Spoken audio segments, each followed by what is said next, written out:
Good evening, doctor. Sales manager from shipping company. Is the hell and paradise are there? How as a common person I believe. I don't believe in any religion. Well, ask the question that, how do I know there's hell and heaven? How will a common man believe? I don't believe in a religion. Brother, what is the definition of religion? Religion is a way of life. How you lead your life. Many people say that, I don't mind, I'm just a human being, I'm born, I will do test and error, and I will know how to lead a life. For example, you go to a forest. You are going to a forest the first time. You don't know whether the fruits are poisonous or not. If you start eating any fruit, you may end up eating a fruit which is poisonous and you may die. What do? You ask an expert. Right or wrong? When you get sick, who do you go to, brother? When you are sick, who do you go to? Why? The doctor is an expert in treating sickness, correct? You can't say, I am a human being, I will treat myself. No. That's what the Quran says in Surah Nahl. The Quran says in Surah Nahl, chapter 16, verse 43, and Surah Anbiya, chapter 20, verse number 7, فَاسْأَلُوا أَهْلِ الذِّكْرِ إِن كُنتُمْ لَا تَعْلَمُونَ. If you don't know, ask the person who is expert. Similarly, to lead a life, we have to ask the expert. Now, who is the expert? Who is the expert? The person who created us. Who created us? It's Almighty God.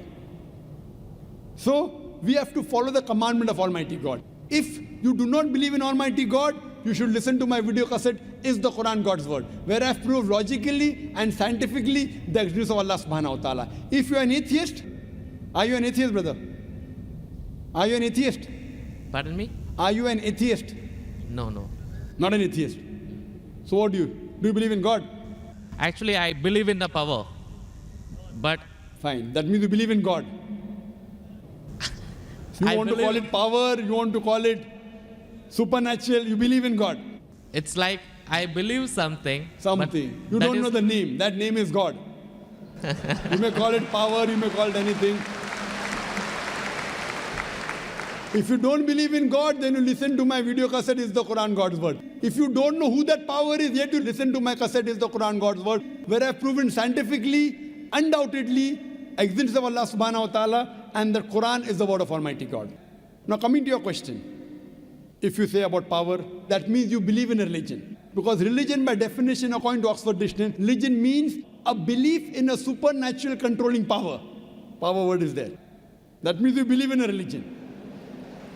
Religion, according to Oxford Dictionary, means a belief in a supernatural controlling power, a personal God or gods that deserve obedience and worship. That means you believe in religion, you don't know the definition of religion. So don't say, I don't believe in religion. Religion is English word, brother. Religion is English word. If you open the Oxford Dictionary, it says religion means a belief in a superhuman controlling power, and you believe in a power. Or a personal God or God that deserve worship or obedience. To know more about that power, you see my video because it is the Quran God's Word. Now coming to your question, basic question, how will I prove that there is hell and heaven? Now if you hear my video cassette, I've proved many scientific aspects in the Quran. If you use science to the Quran, what we come to know that whatever the Quran has said today, 80% can be proved to be 100% correct scientifically. Quran speaks about various scientific facts, which we came to know recently. It speaks about astronomy, it speaks about the spherical nature of the earth, it speaks about the Big Bang, it speaks about the light of the moon is not its own reflected light, it speaks about the water cycle, it speaks about biology, it speaks about botany, it speaks about zoology, it speaks about embryology, all these things. Now, today is the age of science and technology. If we put this test of science to the Quran, what we come to know, 80% whatever the Quran has said is 100% perfectly correct. The balance 20% is ambiguous. Neither right, neither wrong. Out of the 20%, not even 0.01% has been proved to be wrong by scientific fact. It is ambiguous. So what my logic says, when 80% is 100% correct, and not even 0.01% of the 20% is proved wrong, so my logic says that inshallah, even that 20% will be correct. It's a logical belief. I being a medical doctor, Quran speaks about astronomy, embryology, genetics, everything perfect. Then you ask me, brother, you being a doctor, you believe in hell? You believe in heaven? You believe in jinn? You believe in life after death? So my logic says, inshallah, even the other 20% in the Quran, which science hasn't reached up to that level. Science cannot prove it. Maybe science will prove 50 years later or 10 years later. But today science hasn't reached that level. So in this way, I believe whatever 20% which science hasn't proved to be right or wrong, inshallah, even that will be right. This is one way to prove about hell and heaven. There's another way, simple way, without reading Quran. Brother, I am asking a simple question. Is robbing good or bad? Robbing is good or bad? Robbing is bad. Bad. Yeah. Raping a girl is good or bad? No, bad. Bad. Okay, now I am asking you a question. Logically, I suppose happen to be the biggest mafia. Hypothetically. I am a big robber. You prove to me logically and scientifically. I am a very logical person. I am a scientific person. I am a logical person and scientific person. You prove to me why robbing is bad for me, and I will stop robbing. Only one reason you give me, one good reason why robbing is bad for me, and I will stop robbing. It hurts others. It hurts people. It hurts others. What difference does it make to me? If it hurts, if I rob 1,000 riyal, it is benefiting me. I can see movie. I can go to a 5-star hotel. What difference does it make whether it hurts others? Does it hurt me? I told you, prove to me why it is bad for me, not for others. I am least bothered about the others. Why is it bad for me? When I'm robbing 1,000, if it hurts him, no problem. What difference does it make to me? If it hurts somebody else, does it make a difference to me? I can enjoy, I can see movie. I can eat chicken biryani. I asked you, give me one logical reason why it is bad for me, not why it is bad for others. I am a big mafia. I am powerful. I am a scientific person, logical person. Prove to me one good reason, logical, why robbing is bad. I will stop robbing. Come on. Another try, brother. Another try. One more try. Why it is bad? No answer. No answer. Try. There are 20, 30 reasons, 100 reasons you can give. Actually, as you said, the religion means the way of life. Not religion. Why robbing is bad? Tell me. Don't go to religion. No. I'm coming to the point. No, not point. First tell me why robbing is bad. We'll come back to your point afterwards. I'll come to your point afterwards. When that is the way of life. Not way of life. Tell me why robbing is bad according to you. Why it is bad for me, I will stop robbing. Up to me, it hurts others. So, but what difference does it make to me when it hurts others? Does it hurt me? Of course, why it is bad for me, not why it is bad for others. Once we come to the society, we have to face them. Okay, once we come to society, you have to face them. I'm facing them. What's what? Why it is bad for me? The society won't respect us. What difference does it make whether respect or not? I can eat chicken biryani. I can go and see a movie. I can go to a 5-star hotel. What difference does it make to me if society respects or not? Imagine someone respects society. The poor person doesn't have food to eat. He'll be happy? No. You require food to eat or not? You require food to survive?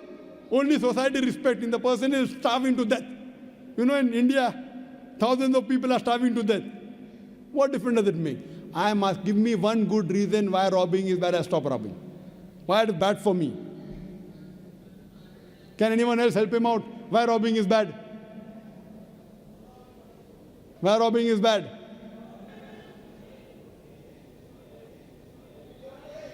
There are various answers. I'll help you out. You may say, police will catch you. Good logical reason. Police will come and catch you. Correct, right or wrong?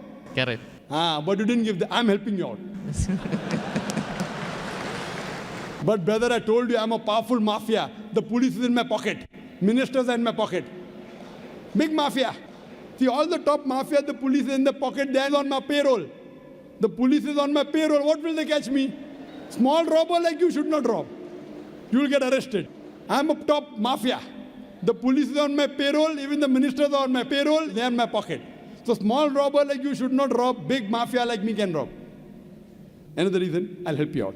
Maybe somebody will come and rob you. Yes. No one can rob me because I've got 100 bodyguards. All of them hiding behind the stage. Bodyguards. Small robber robs, somebody will rob him. No one can rob me because I've got bodyguards. Hundreds of bodyguards with AK-47.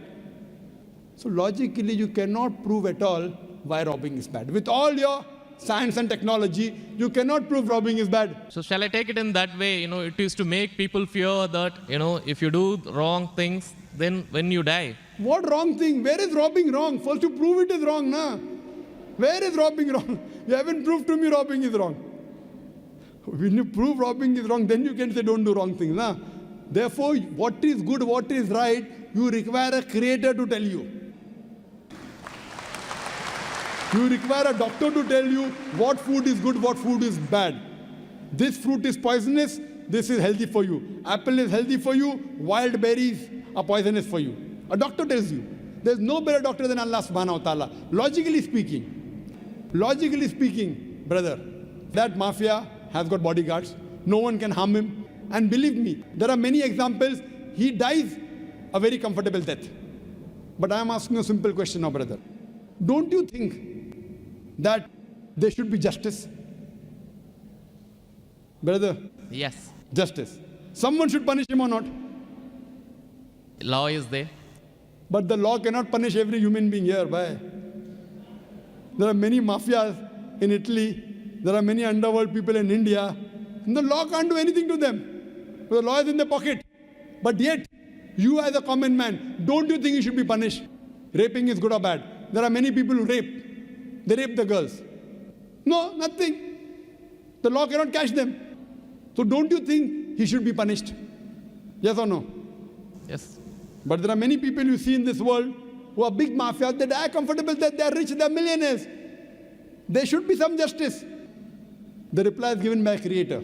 Surah Al-Imran, chapter number 3, verse number 185. Allah says, Kullu nafsin dha'iqatul maut. Every soul shall have a taste of death. But the final recompense will be on the day of judgment. This life is just mere chattels of deception. If there is no life after death, this life is of injustice. What we say, that the total justice would be on the day of judgment. Our Creator Almighty God will give justice. I tell the person, fine, you may be a big robber. For example, you are that mafia, now I am a Muslim. No one can harm you. Police is in your pocket. Then I ask you, justice is required? Yes. If someone robs you, no one can rob you, agree. But don't you feel there should be justice? There are many robbers, there are many evils, there are many criminals who go scot-free. Unless there is life after death, you cannot prove robbing is bad. You cannot prove raping is bad. Unless there is life after death, no humanity, no book on humanity, no Mother Teresa, no Mahatma Gandhi can prove robbing is bad without the concept of life after death. Because I am asking you a question. Hitler. History tells us Hitler incinerated 6 million Jews. How many Jews? 6 million. 6 million. Suppose the law catches Hitler. What punishment can you give Hitler so that you can compensate for he has burnt 6 million Jews alive? Can you give him any punishment? Brother. We have to put him in jail till his life death. Okay, will it be equivalent to burning 6 million Jews? Is burning better or putting in jail better? It's burning is, of course. So maximum you can do is burn him alive. But that will be equal to 1 out of 6 million. What about the remaining 5,999,999 people? What about that? What justice is your Lord going to do? But the Quran says in Surah Nisa, chapter number 4, verse number 56, as to those who reject our signs, we shall cast them in the hellfire, and as often as the skins are roasted, we shall give them fresh skin so that they shall feel the pain. If Hitler killed 6 million Jews, Allah says he can put him into hellfire and give him fresh skin again. 6 million times Allah can burn him. Not here, in the hereafter, in the hell. So only way I can prevent Hitler from killing 6 million Jews is tell him that here you kill 6 million Jews, Allah will burn you 12 million times in the hereafter. You can't give him that thing here. What you realize, without the concept of hell and heaven, you cannot prove robbing is bad. You cannot prove raping is bad. That's the reason our Creator Almighty God, who has created the human beings, He tells us what is good, what is bad for us. And He tells us the rules and regulations. This is called as religion. So first you have to find out which book is the authentic book which has been revealed by this Almighty God. And when you do research, you will come to it, that is the Quran. All the scriptures speak about Almighty God, and all the scriptures they point out to the last and final revelation, the Quran, and last and final messenger, Prophet Muhammad, peace be upon him. Hope that answers the question. Thanks. تو دوستو آپ لوگوں نے video دیکھ لی اور آپ یقین کریں کہ 15 منٹ اور 12 سیکنڈ کی یہ ویڈیو ان میں جتنی بھی باتیں ڈاکٹر ذاکر نائک صاحب نے کی وہ سونے سے لکھنے کے حقدار تھے. جتنی بھی خوبصورت مثالیں دی ہیں یعنی کہ جنت اور جہنم کو ایک سائنسی طریقے سے اور لاجیکل طریقے سے ایک بہت ہی بہترین طریقے سے ثابت کیا ہے. اور میرا آپ کو مشورہ ہے کہ شاید آپ لوگوں نے یہ ویڈیو اتنی ترتیب اور غور سے نہ دیکھی ہو. میں آپ کو یہی کہوں گا کہ اس ویڈیو کو 2 سے 3 بار ضرور دیکھیں اور انہیں مکمل سیکھ لے اور جتنا ہو سکے اس کو پھر آگے بھی شیئر کرے. جتنے بھی گروپ سے سوشل میڈیا پر جہاں بھی ہو ان کو آپ شیئر کریں تو ڈاکٹر ذاکر نائک کے ساتھ آپ کو بھی اللہ اس میں برابر کا اجر دے گا. بہت ہی بہتر یعنی کہ جتنی بھی تعریف کی جائے ڈاکٹر ذاکر نائک کی وہ کم ہے. اور آپ یقین کریں کہ آج بھی ہمارے معاشرے میں بہت سارے علماء جو خود کو کہتے ہیں وہ ڈاکٹر ذاکر نائک کو گالیاں دیتے ہیں اور ان کو برا بھلا کہتے ہیں کہ یہ ایک بس کبھی کبھی اللہ تعالیٰ انسان سے جو ہے وہ دین کا کام نہیں لیتا تو وہ فضول چیزوں میں وہ الجھ جاتا ہے. تو اس طرح فضول کاموں میں بہت سارے لوگ جو ہے وہ لگ گئے ہیں علماء کے پیچھے وہ گالیاں دیتے ہیں. بہت سارے میں نے دیکھا ہے ٹی وی چینلز پر بھی دیکھا ہے کہ ڈاکٹر ذاکر نائک کو گالیاں دی گئی ہے حالانکہ اس شخص نے زندگی میں کبھی کسی کو گالی نہیں دی, کسی کو سخت جواب نہیں دیا, کسی کو برا بلا نہیں کہا. تو انتہائی ایک بہترین انسان ہے, علم کا خزانہ ہے, اللہ ان کی حفاظت کرے. اور اس ویڈیو کے بارے میں آپ کی کیا رائے ہے تو وہ بھی آپ مجھے اپنے کمنٹ سیشن کے ذریعے ضرور بتائیں. والسلام.